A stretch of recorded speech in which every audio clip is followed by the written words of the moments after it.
নবী যখন জান্নাতের মধ্যে ঢুকতেছে তো নবী একেবারে আশ্চর্য হয়ে গেলেন যে নবীর আগে একদল নারী জান্নাতে যাইতেছে গা।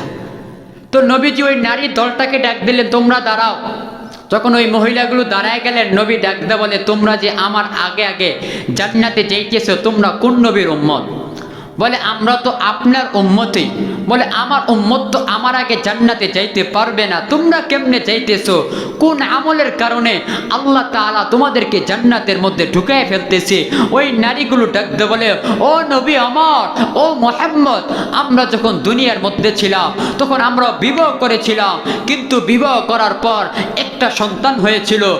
তখন আমার স্বামী মারা গেলেন, মারা যাওয়ার পর আমি আর বিবাহ করি নাই, আমি আর কোনো জায়গায় বসি নাই।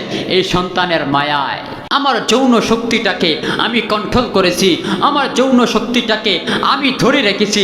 এজন্য আল্লাহ পাক রব্বুল আলামিন জান্নাতের মধ্যে আমাকে আগে ঢুকিয়ে দিয়েছে।